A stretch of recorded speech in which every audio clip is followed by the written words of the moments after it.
it's the prelim headliner on UFC 280, and we are jumping ahead a little bit, but it's Belal Muhammad against Sean Brady. I'm really excited as a fan for this fight. How do you see this playing out? Does it go to the grappling realm for a long period of time? Does it stay on the feet? And who do you got? Let's take Aaron to take this away. I think Sean Brady decision grinds him out, takes him down, beats him up, maybe takes his back. I don't see a super exciting fight, but I think Brady can be pretty dominant in that. Josh? I'll go the opposite. I'll go Bilal Muhammad, boring decision. I think you just, like you said, I don't think it's going to be, never know. Two guys that are similar might end up being exciting, but I think it'll end up being kind of a boring stalemate, and he'll eke out a decision. I think we're going to know almost right away when it hits the ground. Whoever can control that top position is going to be interesting. We have Peter Yan or Piotr Yan, however the hell you want to say it, against Sean O'Malley, a guy who is extremely talented, but also has built up his hype and possibly one of the best marketers in MMA that there is. Who do you take in this one? Let Aaron take this one away. 15-1, Sean O'Malley against the 16-3-0 Piotr Yan. I think Jan is too good. I feel like O'Malley's still like a little bit untested, so it's kind of like a wild card, but I'm going to go with Jan. I should pick Peter Yan. I think skill set wise, he's the better of the two. But for some reason, I don't know why I seen the line on the betting line too, and O'Malley is a big dog. I would put money down on that for him as a big dog. I feel with his range, he might be able to keep Yan at distance, and it's only a 3-round fight, and Yan does start slow. So if O'Malley can get off early and just kind of keep that distance and frustrate him, maybe win the boring first round or two, he might be able to eke out that decision and get the win. But yeah, I don't know. I want to see Yan win, but for the dog's sake, I'd pick O'Malley. Yeah, I'm definitely on the side with Aaron a little bit more, but at the same time, I see exactly what you're saying as far as past the victory, as far as the weapons O'Malley has. I don't know if Jan's going to be able to actually afford to be able to download in this fight because O'Malley's going to sort of stay at range and watch him, and they're going to be a little bit of watching potentially. I think he's going to have to play the bull and go with it that way. I think he should have just Muay Thai the shit out of him and leg kick him. We've seen this already once. This was a path to victory. Do it again. I know he's better now, but fuck it. Take those legs out. But that price tag, though, a kick can happen, man. You guys know a kick can happen, a strike can happen. So definitely a good look. Next fight, we have one where I have a very strong take on and a very strong opinion on. We have Aljamain Sterling, the champion, going against TJ Dillashaw. And no disrespect to Aljamain Sterling. It's not that I'm running hate on him for everything that's happened in the past. He proved he's the champ. He ran his game and did it well in his last fight.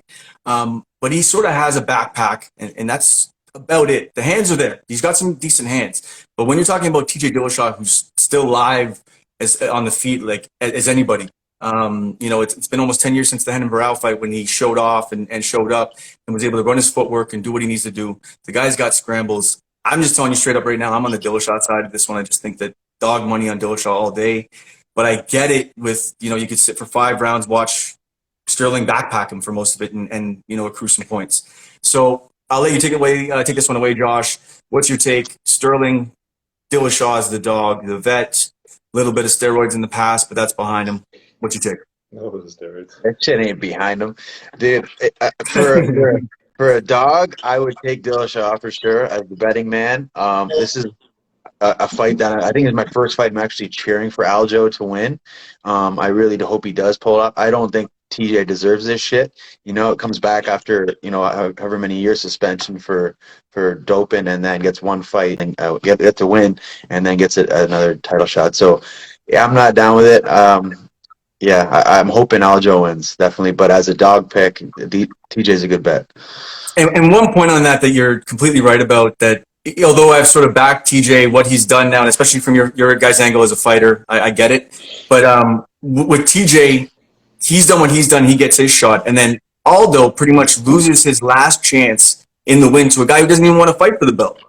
Who doesn't even want to fight his friend for the belt. It was a wasted fucking end to a career that was so amazing and now TJ Dillashaw gets this look. So from that angle, I'm fully with you on this. Aaron, you take it away. What's your angle in this fight?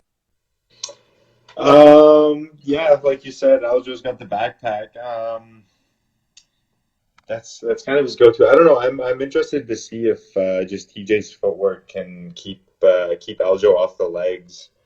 Um, yeah, that's a tough one, man. I don't know. I'm gonna lean towards TJ. I think maybe he's kind of stays on the outside, uses footwork and shit, and picks him apart.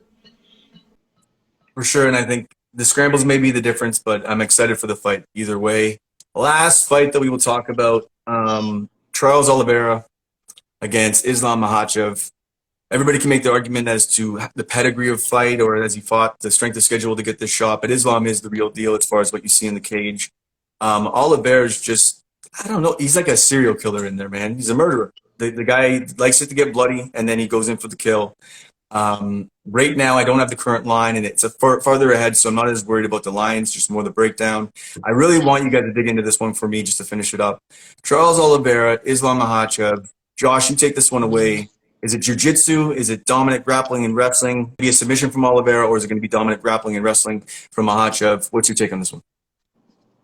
I've seen the odds, and I would put money down on Oliveira because it is that close, and he's just on a different realm right now. The way his mentality is when he goes in the cage, and you know, even when he gets dropped in fights, it's like he's not hurt at all. He just drops down into his guard and hopes you come down there. With Islam, I think he's, you know, obviously I think he's going to look to wrestle, and he's looked to pound on top. Oliveira has had gas issues in the past. It's been a while, but he has like faded as the rounds go on, especially against wrestling heavy guys.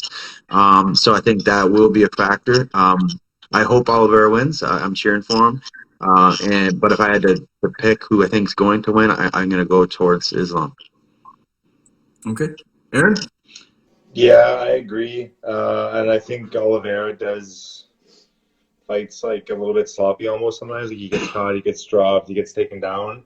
I don't think Makachev makes too many mistakes. I think he can kind of grind him out, stay heavy on top, and play it safe.